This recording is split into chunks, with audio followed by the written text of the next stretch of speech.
আসসালামু আলাইকুম। আপনারা সবাই কেমন আছেন? আজকে আপনাদের জন্য একটি নতুন রেসিপি নিয়ে এসেছি। আশা করছি আজকের রেসিপিটি আপনাদের অনেক বেশি ভালো লাগবে। রেসিপিটি মূলত হচ্ছে একদমই ঝামেলাবিহীন, একদমই পারফেক্ট বিকেলের জন্য একদম পারফেক্ট একটি স্ন্যাক্সের রেসিপি। তো চলুন রেসিপিটির মূল উপকরণে চলে যায়, আর অবশ্যই পুরো ভিডিওটি শেষ পর্যন্ত দেখবেন। তো প্রথমে আমরা একটি গাজর নিয়ে নিয়েছি। গাজরটাকে খুব ভালোভাবে ধুয়ে একটি প্লেটের মধ্যে নিয়ে নিয়েছি। তারপরে গাজরটাকে হাতে নিয়ে একটা বোল রেখে গ্রেটারের সাহায্যে খুব ভালোভাবে এটাকে গ্রেট করে নিয়েছি। আমরা গ্রেটারের ছোট অংশটিকে ব্যবহার করে গাজরটাকে গ্রেট করে নিয়েছি।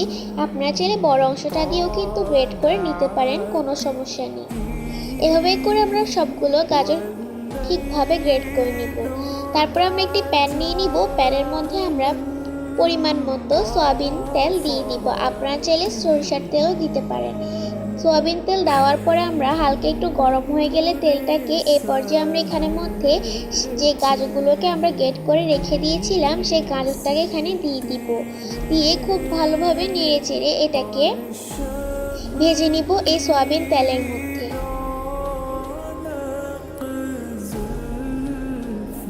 এটাকে খুব ভালোভাবে নেড়ে চেড়ে ভেজে নিতে হবে।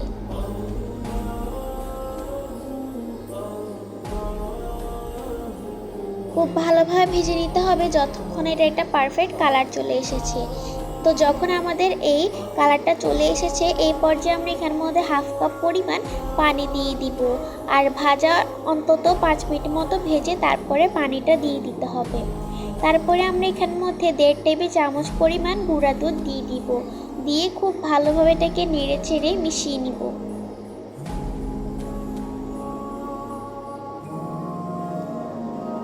খুব ভালোভাবে মিশিয়ে নিতে হবে, নাহলে কিন্তু গুঁড়া দুধটা ভালোভাবে মিশতে চাইবে না এবং দানাদার অংশটি রয়ে যাবে।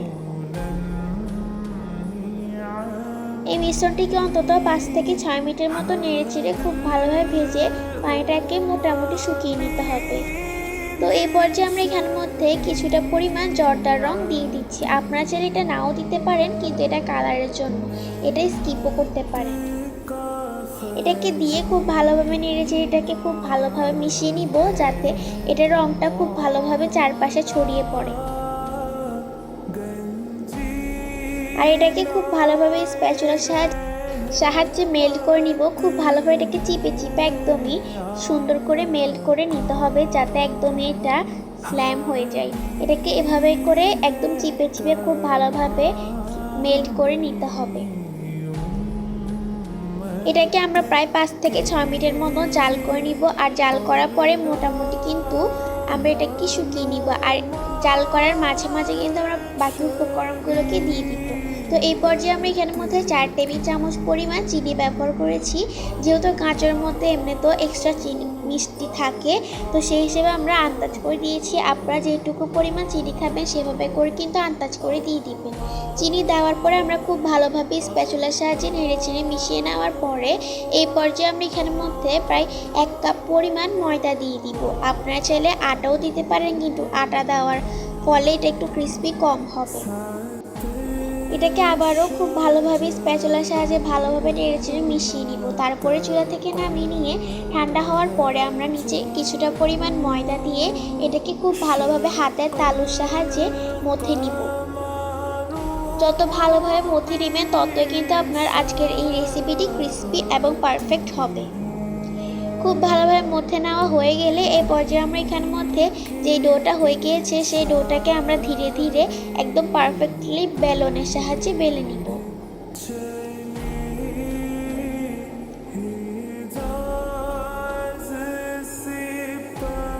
দেখুন আমরা ঠিক এভাবে করে এটাকে খুব ভালোভাবে বেলে নিয়েছি।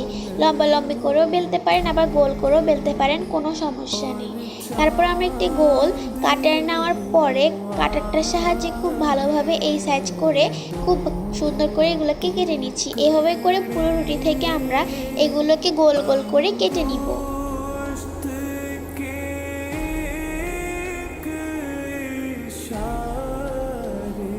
তারপরে আমাদের এভাবেই করে সবগুলো কাটা হয়ে গিয়েছে। তারপরে আবার একটি ছোট কাটার দিয়ে মাঝখানে আবার একটা ছোট করে কেটে নিব।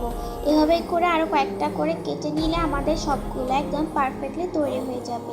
আর এভাবেই করে কিন্তু আমরা প্রত্যেকটাকে তৈরি করে নিয়েছি।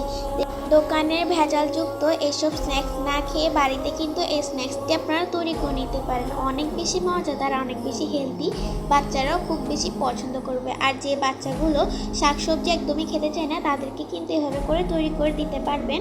তারা কিন্তু একদমই বুঝবে না যে এটি গাজর দিয়ে তৈরি করা হয়েছে। এগুলো সবগুলো এভাবে করে কেটে নেওয়া হয়ে গেলে এই পর্যায়ে আমরা প্যানের মধ্যে পরিমাণ মতো সয়াবিন তেল দিয়ে দেবো। তেলটা যখন মিডিয়াম টু লো হিটে গরম হয়ে যাবে এই পর্যায়ে আমরা এখানে মধ্যে যে তৈরি করে রেখে দিয়েছিলাম নাস্তাগুলো এখানে ধীরে ধীরে এক এক করে এগুলোকে দিয়ে দিব। এখানে আমরা কিছুটা প্রথমে ভেজে নিচ্ছি, পরে আবারও ভেজে নিব। এভাবে করে আমরা পুরো প্যানে কিন্তু ছড়িয়ে দিয়েছি। আর এগুলো যখন এক পাট হয়ে যাবে এবার উল্টে পাল্টে চারপাশে কিন্তু খুব ভালোভাবে ভেজে নিব। দেখুন কালারটা কতটা বেশি সুন্দর হয়েছে, আপনারা অবশ্যই বাসায় এটাকে ট্রাই করতে পারেন। এই পর্যায়ে আমরা এবার চুলা থেকে এগুলোকে ধীরে ধীরে নামিয়ে নিব। দেখুন এটার কালার দেখতে কতটা বেশি সুন্দর হয়েছে। তো তৈরি হয়ে গেল আমাদের আজকে এই মজাদার স্ন্যাক্স রেসিপিটি, তাও আবার এত বেশি ইজি আর খুবই স্বল্প উপকরণে। আশা করছি আজকের রেসিপিটি আপনাদের অনেক বেশি ভালো লেগেছে। যদি ভালো লেগে থাকে তাহলে অবশ্যই লাইক সাবস্ক্রাইব করে চ্যানেলের পাশে থাকবেন। সবাইকে অনেক অনেক ধন্যবাদ পুরো ভিডিওটি দেখার জন্য এবং সবাইকে আসসালামু আলাইকুম। আর ভিডিওটি কেমন হয়েছে তা অবশ্যই কমেন্টসে জানিয়ে দিবেন। ভালো লাগলে অবশ্যই লাইক সাবস্ক্রাইব করবেন। বাই।